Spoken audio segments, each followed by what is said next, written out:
Assalamualaikum warahmatullahi wabarakatuh. Alhamdulillahilladzi arsala rasulahu bil huda wa dinil haqq liyudhhirahu 'alad dini kullih walau karihal musyrikun. Asyhadu an la ilaha illallah, asyhadu anna Muhammadan abduhu wa rasuluh, la nabiyya wa la rasula ba'da. Qala Allah ta'ala fil Qur'anil Karim, a'udzu billahi minasyaitonir rajim. Bismillahirrahmanirrahim. Ya ayyuhalladzina amanu taqullaha haqqa tuqatih wa la tamutunna illa wa antum muslimun. Wa qala an-nabiy sallallahu alaihi wasallam, khairukum man ta'allama al-Qur'ana wa 'allamah. Segala puji hanya milik Allah Subhanahu wa taala.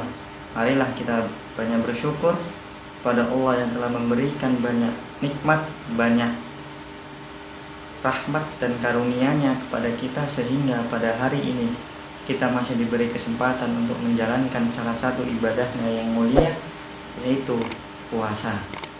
Dan tidak lupa selawat serta salam semoga tercurahkan pada baginda Nabi Muhammad SAW, para keluarganya, para sahabatnya, serta orang-orang mengikuti sunnahnya hingga hari kiamat.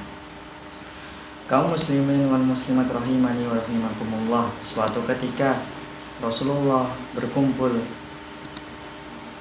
dengan para sahabatnya, dan Rasulullah menanyakan kepada para sahabatnya, "Atadarunal muflis?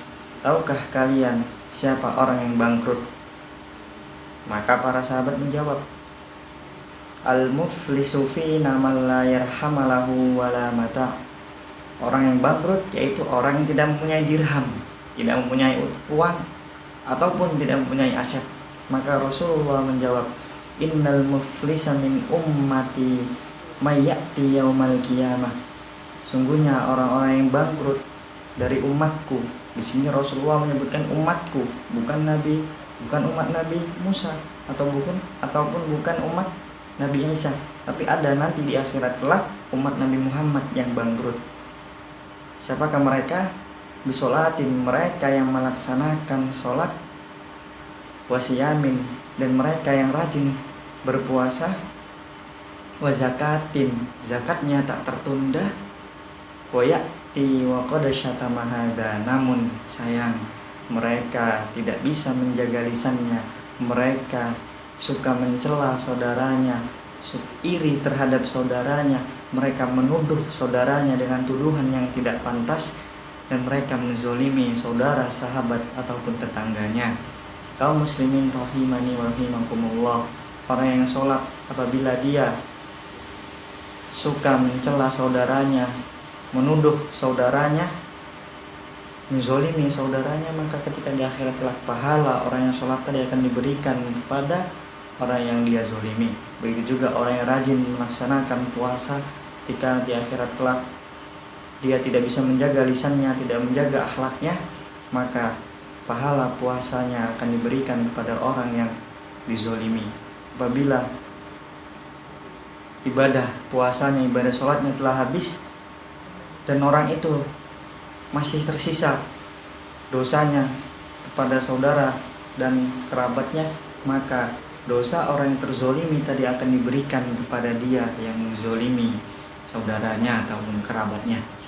Kaum muslimin rahimani wa rahimakumullah, Allah Subhanahu wa taala firman dalam surat Al-Imran ayat 134, "Alladzina yunfiquna fis sarra'i wad dharra'i wal kadhibina al-ghaiz wal 'afina 'anil nas wallahu yuhibbul muhsinin." Yaitu orang-orang yang menginfakkan hartanya dalam keadaan lapang ataupun sempit, dan mereka yang menahan amarah, mereka yang memaafkan sama muslim, dan sungguhnya Allah Subhanahu wa taala mencintai orang-orang yang melaksanakan kebaikan. Kaum muslimin wal muslimat rahimani wa rahimakumullah, begitu banyak hadis yang mendorong kita untuk melaksanakan kebaikan pada saudara-saudara, teman, ataupun kerabat kita. Salah satunya contoh yaitu ketika kita memasak makanan, apabila aromanya tercium sampai kepada tetangga kita, maka tetangga kita mempunyai hak untuk mendapatkan makanan itu. Dan di sini Rasulullah menjelaskan tetangga memberikan kepada tetangga. Nah, apabila di samping rumah kita tetangga kita sebelah Muslim, sebelahnya Hindu, sebelahnya Cina, baru sebelahnya agama Islam. Nah, itu di sini kita memberikan hak kepada mereka, bukan kita hanya memberikan kepada orang yang beragama Islam tadi, tapi kita punya hak untuk memberikan pada tetangga kita yang sebelah kita walaupun mereka tidak beragama Islam. Kaum muslimin rahimani wa rahimakumullah, tentu kita tidak ingin sholat kita, puasa kita, ibadah-ibadah yang kita lakukan selama ini hangus di akhirat kelak. Karena dengan akhlak kita, karena kita suka menzolimi, atau dengan akhlak kita tetangga kita tidak betah, dengan omongan kita, dengan perilaku yang kita lakukan, maka di sini kita perlu menjaga dua, yaitu menjaga yang pertama hubungan dengan Allah, kita perbaikin amalan ibadah kita, perbaikin ibadah Ramadan, ibadah sholat, zakat, dan yang lainnya. Dan yang kedua, kita tidak lupa untuk selalu menjaga akhlak kita, menjaga lisan kita kepada tetangga kita, pada saudara kita, kepada tetangga, kerabat, dan seluruhnya. Jangan gara-gara dengan lisan kita, akhlak kita, amalan yang kita lakukan selama ini menjadi sia-sia.